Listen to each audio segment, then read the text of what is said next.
안녕하세요 여러분.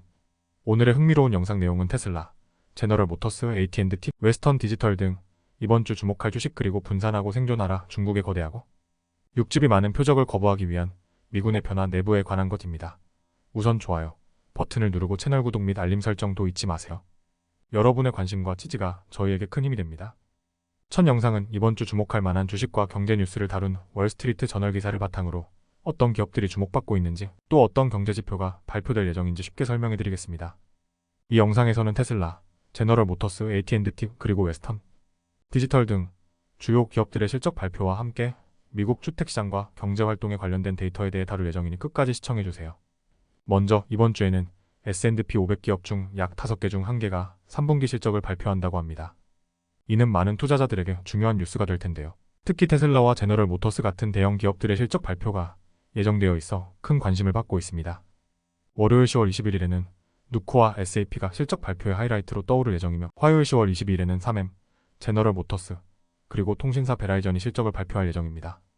특히 제너럴 모터스는 자동차 산업의 핵심 기업으로서 이번 실적이 어떻게 나올지 많은 투자자들이 주목하고 있습니다.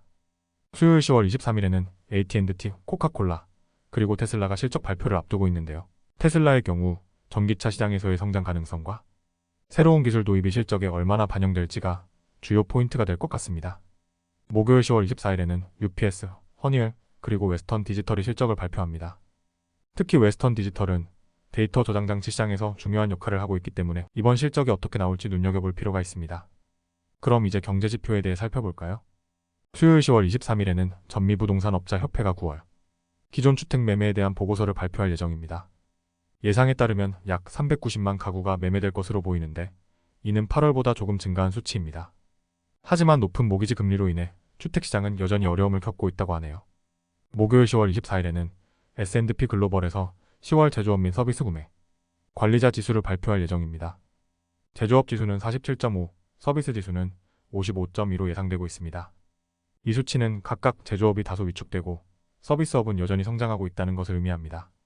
금요일 10월 25일에는 인구조사국에서 9월 내구재 보고서를 발표합니다.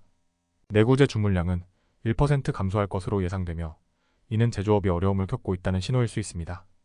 이번 주 발표될 기업 실적과 경제지표는 주식시장에 큰 영향을 미칠 수 있습니다. 각 기업의 실적 발표와 경제 데이터 발표에 따라 투자 전략을 신중하게 계획해야 할 시기입니다. 다음 영상은 미군이 중국의 위협에 대응하기 위해 태평양 지역에서 진행하고 있는 변화에 대해 설명드리겠습니다. 이 내용은 미국과 중국 간의 갈등 가능성에 대비한 미군의 전략적 준비를 다룬 기사입니다. 미국은 2차 세계대전 당시 사용된 비행장을 되살리고 더 분산된 형태의 전력을 배치하여 중국의 미사일 공격에 대한 방어력을 강화하려고 하고 있습니다. 미국은 과거처럼 몇몇 대형 기지에 집중된 공군 전력을 유지하는 대신 전투기를 더 넓은 지역에 분산시켜 중국의 공격으로부터 더 안전하게 보호하려는 전략을 추진 중입니다. 이를 통해 중국이 특정 공군 기지에 미사일을 집중적으로 발사해도 미군 전력이 쉽게 파괴되지 않도록 하겠다는 것이죠. 특히 미국은 태평양 지역의 작은 섬들에 있는 오래된 비행장을 재활용하고 있습니다. 예를 들어 티니안 섬의 노스필드는 2차 세계대전 당시 히로시마와 나가사키에 원자폭탄을 투하한 비행장이었는데 이곳을 다시 살려 중국에 대응하는 주요 기지로 활용할 계획입니다. 미국 공군은 이를 애절 컴뱃 엠플로이먼트 AC라고 부르고 있습니다. 이 전략의 핵심은 한 곳에 집중된 목표를 피하고 더 많은 장소에 항공기를 분산시켜 운영하는 것입니다. 이를 통해 미군은 중국의 미사일 공격에서 살아남고 필요한 경우 언제든지 빠르게 전력을 다시 모을 수 있습니다. 그러나 이 전략은 단순하지 않습니다.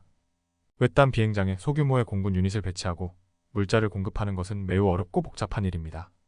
또한 전장이 될 수 있는 지역과 멀리 떨어져 있는 비행장에 항공기를 배치하게 되면 실제 전투에 기여하는 데 시간이 걸릴 수 있다는 문제가 있습니다. 미군은 태평양 지역에서 가능한 모든 비행장을 조사하고 있으며 그 중에서도 활주로 길이가 7,000피트 이상인 곳은 모두 잠재적인 기지로 활용할 수 있다고 보고 있습니다. 이는 미군이 중국의 공격에서 살아남기 위해 최대한 많은 선택지를 확보하고자 하는 전략입니다. 예를 들어 필리핀에는 미군이 사용할 수 있는 여러 군사시설과 상업 활주로가 있으며 일본과도 유사한 협력을 통해 여러 비행장을 확보하고 있습니다. 중국은 최근 몇 년 동안 군사력을 크게 강화해왔으며 특히 미사일 무기고는 미군 기지에 큰 위협이 되고 있습니다. 중국은 대만을 무력으로 점령하겠다고 공언한 바 있으며 이를 위해 미군 기지에 집중적인 미사일 공격을 가할 가능성이 큽니다. 미군은 이를 대비해 주요 기지에서 벗어나 분산된 형태로 전력을 배치하려 하고 있으며 이러한 변화는 미군이 중국의 선제 공격에서 살아남을 가능성을 높여줄 것입니다. 티니안 섬과 괌은 미군에게 매우 중요한 전략적 위치에 있습니다. 괌은 대규모 기지가 위치한 섬으로 중국의 공격을 피하기 위해 미군은 괌 인근의 여러 작은 비행장들을 채권하고 있습니다. 또한 티니안 섬의 활주로도 다시 복구되고 있으며 이곳은 괌 기지가 공격당할 경우를 대비한 대체기지로 활용될 예정입니다. 미군은 중국의 위협에 대응하기 위해 전력을 분산하고 태평양 지역의 여러 비행장을 업그레이드하는 등 다양한 전략을 펼치고 있습니다. 이러한 변화는 미국의 갈등 상황에서도 생존하고 전력을 유지할 수 있도록 하기 위한 중요한 조치입니다. 오늘은 여기까지입니다. 다음 영상에서 더 유익하고 흥미로운 내용으로 찾아뵙겠습니다. 이 영상은 투자 의견이 아닙니다. 매우 고맙습니다.